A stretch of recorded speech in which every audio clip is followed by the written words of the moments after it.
¿A qué nos referimos cuando distinguimos entre propiedades pasivas y activas de las membranas celulares? Vamos a ilustrarlo mediante un experimento simple.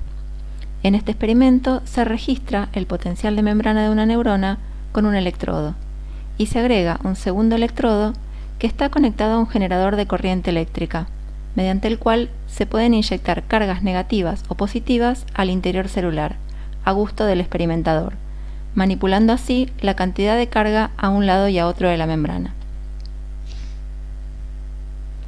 Este gráfico muestra arriba la cantidad de corriente eléctrica aplicada al interior celular, que es proporcional a la carga eléctrica agregada en función del tiempo. Abajo se muestra el valor del potencial medido. El experimento comienza registrándose un potencial de membrana de alrededor de menos 65 milivoltios, que es un valor esperable para una neurona. Durante un lapso inicial no se aplica corriente con el segundo electrodo, es decir, la corriente aplicada vale 0. Y a ese valor estable de potencial de membrana, que se observa en ausencia de estímulos, lo llamamos potencial de reposo de la neurona. Luego se aplica una serie de estímulos de corriente, de distintas amplitudes y polaridades. El primero aplica corriente negativa al interior celular, y es de amplitud chica. El interior celular ya era negativo, y en respuesta a la inyección de cargas negativas adicionales, se hace más negativo, llegando cerca de menos 80 milivoltios. El segundo estímulo también es negativo, pero de mayor amplitud, y consistentemente el potencial de membrana se hace aún más negativo que con el primer estímulo. Si la polaridad del estímulo se invierte, es decir, se aplica carga positiva al interior celular, el potencial de membrana se hace más positivo que el reposo. A los cambios de potencial de membrana que incrementan la diferencia de potencial entre el interior y el exterior celular, los llamamos hiperpolarizaciones. Los cambios que reducen esa diferencia de potencial los llamamos despolarizaciones. Muchos tipos celulares responden a estímulos de corriente de esta manera, con cambios en el potencial de membrana que son proporcionales a la corriente aplicada para cualquier amplitud del estímulo. Hay algunos tipos celulares en los que cuando se alcanza cierto grado de despolarización, se desencadenan excursiones dramáticas y rápidas de voltaje cuya amplitud ya no es proporcional al estímulo aplicado. A estos eventos los llamamos potenciales de acción, y las células que los desarrollan se llaman células excitables. Las neuronas y las células musculares son dos ejemplos de células excitables. El valor de potencial de membrana, que al superarse genera potenciales de acción, se denomina umbral del potencial de acción. Varía según el tipo celular y suele estar alrededor de unos 20 milivoltios más depolarizado que el reposo. Las propiedades eléctricas de la membrana celular, cuando se encuentra en valores de potencial más positivos que el umbral, son muy diferentes de las que se manifiestan a valores más negativos que el umbral. A las primeras las llamamos propiedades activas y a las segundas propiedades pasivas. Estas son las que desarrollaremos en más profundidad en esta clase. Miremos un poco más en detalle cómo es la respuesta pasiva de la membrana a la aplicación de corriente eléctrica. Acá se aplica un pulso de corriente despolarizante, es decir, que aplica carga positiva al interior celular. Como vimos, eso hace que el potencial de membrana se haga más positivo que el potencial de reposo.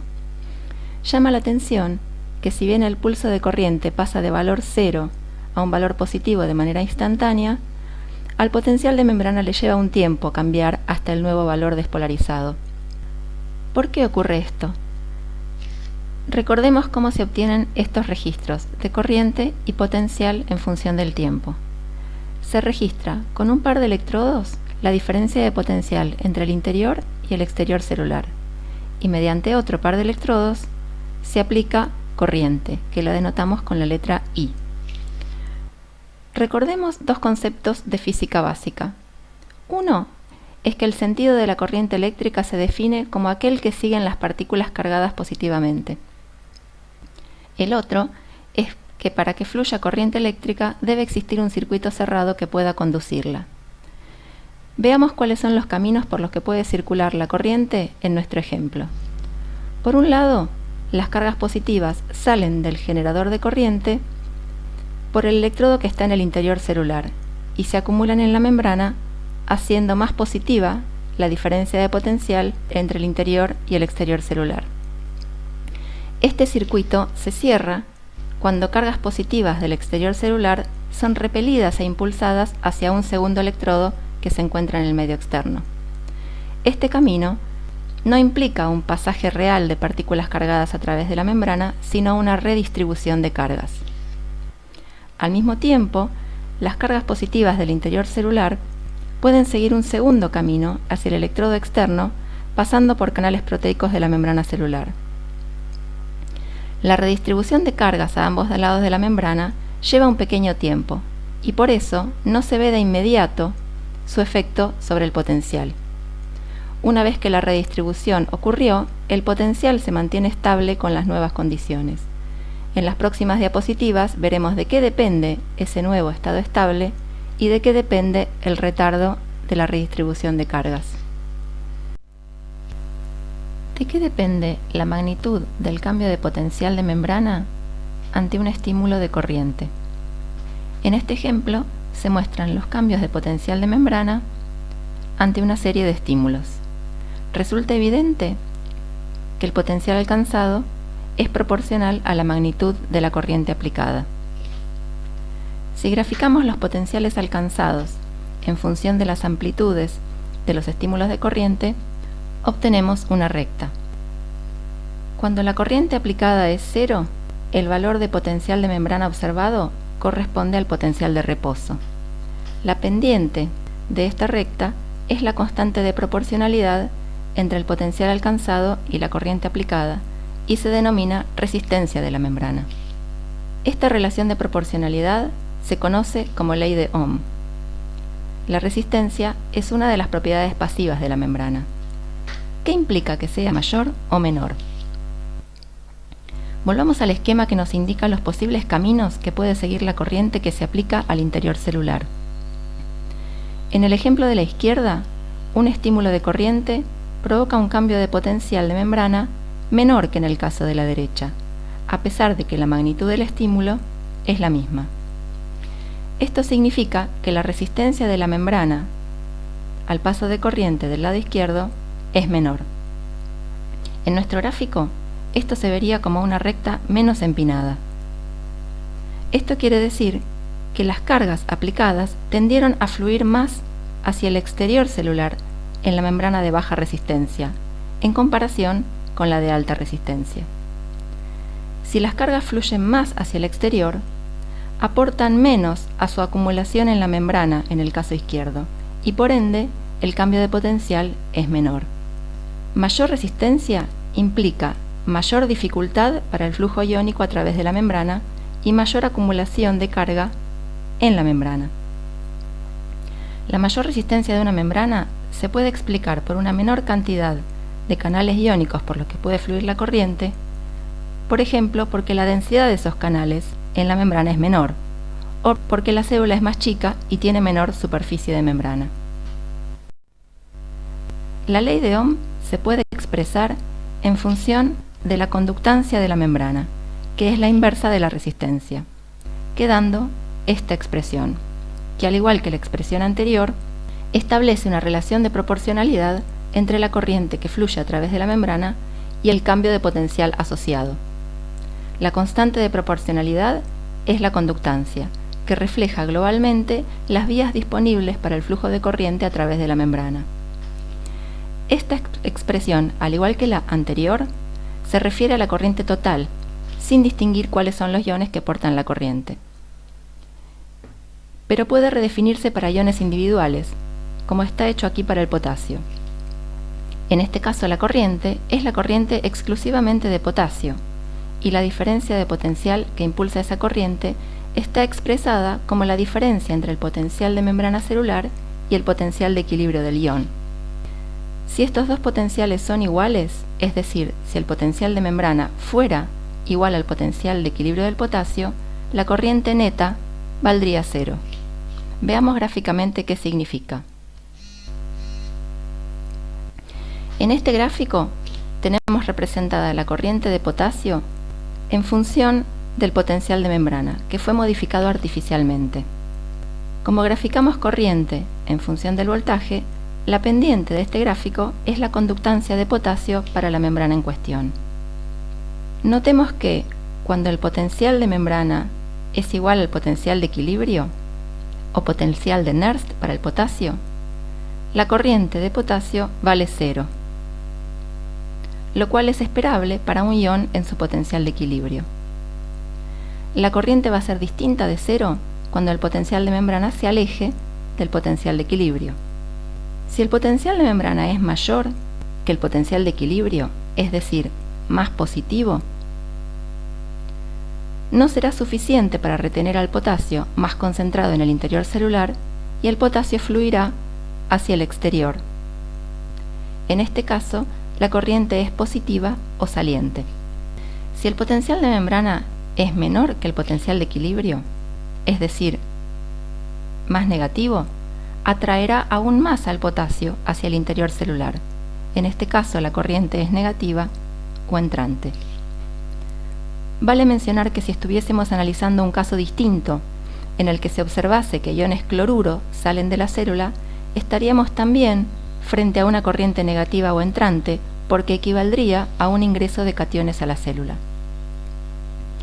Cuanto mayor es la diferencia entre el potencial de membrana y el potencial de equilibrio, mayor es la corriente que fluye. Como esta diferencia define el sentido y la magnitud de la corriente, se la denomina fuerza impulsora o fuerza electromotriz, aunque es más adecuado llamarle gradiente electroquímico.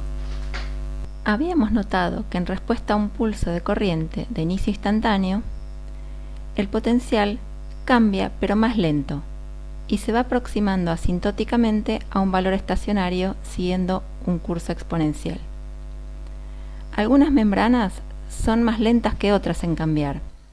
Acá tenemos un ejemplo en el que se aplica un estímulo de corriente a dos células distintas. En la primera, el potencial cambia más rápido que en la segunda, en respuesta al mismo estímulo de corriente. Como el valor de potencial estacionario es un valor al cual la membrana no llega en realidad nunca, esta demora no puede caracterizarse con el tiempo que se tarda en producir el cambio completo. Pero como ese valor estacionario asintótico es conocido, podemos definir una medida del retardo como el tiempo que se tarda en alcanzar un porcentaje del cambio máximo. Típicamente se toma el 63% de cambio que corresponde a un punto de referencia característico de las funciones exponenciales. El tiempo que la membrana tarda en experimentar ese porcentaje de cambio se denomina constante de tiempo y se representa con el símbolo tau. Tau es otra de las propiedades pasivas de la membrana. Las membranas que tienen tau grande experimentan más lentamente los cambios de potencial que las membranas que tienen tau chico. ¿Por qué algunas membranas son más rápidas que otras en cambiar su potencial en respuesta a la aplicación de corriente al interior celular? Podemos identificar dos factores. Uno es la resistencia de la membrana. Como ya vimos, si la resistencia de la membrana es grande, es decir, que no deja fluir fácilmente los iones, las cargas se acumulan en el interior y producen un cambio de potencial mayor. Una visión intuitiva nos dice que producir un cambio de potencial mayor en la membrana conlleva a la acumulación de más cargas y eso lleva más tiempo, alargando la constante de tiempo de la membrana. Otro factor que impacta en la constante de tiempo de la membrana es una propiedad a la que llamamos capacitancia. La capacitancia es la relación entre la cantidad de carga inmovilizada y la diferencia de potencial a ambos lados de la membrana. En cada pequeño parche de superficie de cualquier membrana biológica, esa relación es bastante invariable. Es una cantidad fija de carga por cada milivoltio de potencial. Cuando las células tienen mayor superficie, tienen mayor capacitancia total, porque suman la capacitancia de cada pequeño parche de superficie. ¿Qué relación tiene la capacitancia de la membrana con su retardo para responder a estímulos de corriente? Como vimos, la corriente aplicada cambia el potencial, agregando cargas a la membrana. Si la superficie de la membrana es mayor, debe fluir corriente por más tiempo para acumular suficiente carga y lograr así el cambio de potencial. Mientras que si la superficie de membrana es menor, la capacitancia es menor y se logra el cambio de potencial con menos tiempo de flujo de corriente. Podemos formalizar matemáticamente lo que dijimos del siguiente modo.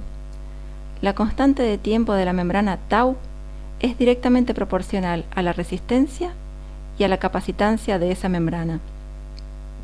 ¿Cuál es la implicancia de variaciones en la constante de tiempo? En las neuronas, la velocidad con la que cambia el potencial de membrana en respuesta a estímulos determina el modo en que codifican información. Por ejemplo, los estímulos que cambian rápidamente se podrán codificar mejor por las neuronas que tengan un potencial de membrana que cambia rápido. Los valores de constante de tiempo de las neuronas andan en el orden de los milisegundos. Hasta ahora vimos qué factores determinan la magnitud y la duración de los cambios de potencial de membrana en las células. Veamos ahora cómo se extienden esos cambios de potencial en el espacio.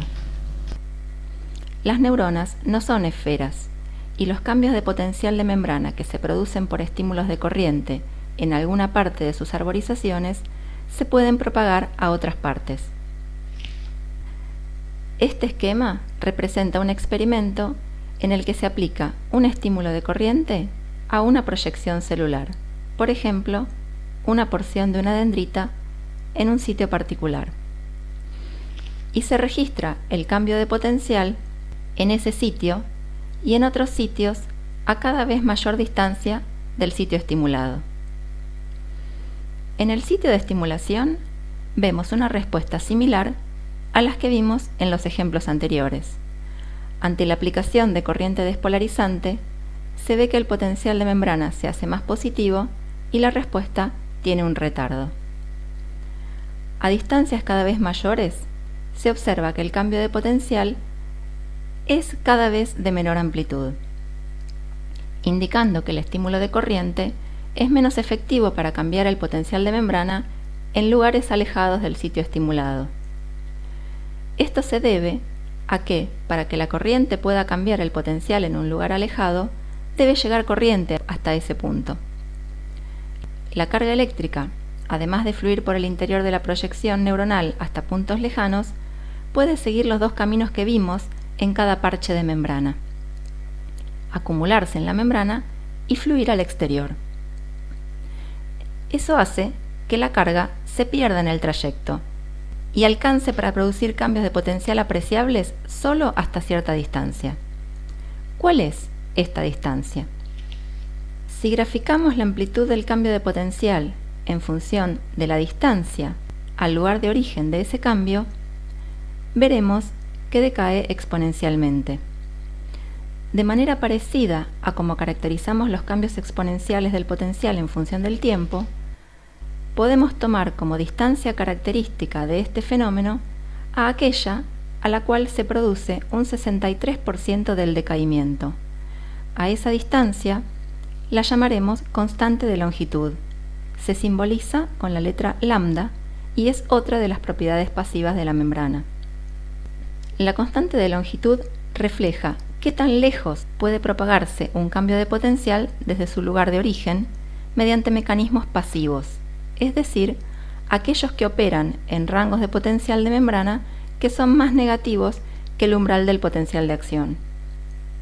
Las neuronas con proyecciones que tienen constantes de longitud largas propagarán cambios de potencial más lejos de su lugar de origen en comparación con las neuronas que tienen proyecciones con constante de longitud corta. La constante de longitud puede variar entre menos de 1 milímetro y unos pocos milímetros. ¿De qué depende que la constante de longitud sea larga o no? Depende de un compromiso entre cuánta carga puede fluir por el interior de la proyección y cuánta se pierda en el camino. Esta idea se puede formalizar matemáticamente de este modo. Cuando la resistencia de la membrana es alta, dificulta el flujo de corriente hacia el exterior celular y llega carga apreciablemente a mayor distancia, aumentando la constante de longitud. Cuando es grande la resistencia a lo largo del interior de la proyección, que llamamos resistencia axial, se dificulta la llegada de carga a sitios lejanos y la constante de longitud se achica. Esto sucede, por ejemplo, cuando las proyecciones tienen un diámetro chico. Es importante notar que todo lo que vimos en esta clase domina lo que ocurre mientras el potencial de membrana se mantenga a valores más negativos que el umbral del potencial de acción. Las propiedades pasivas de la membrana determinan en parte cómo las neuronas pueden responder a estímulos. Una alta resistencia de membrana permitirá responder a estímulos débiles. Una constante de tiempo rápida permitirá responder a estímulos rápidos. Y una constante de longitud grande permitirá propagar cambios de potencial de forma pasiva a distancias más lejanas.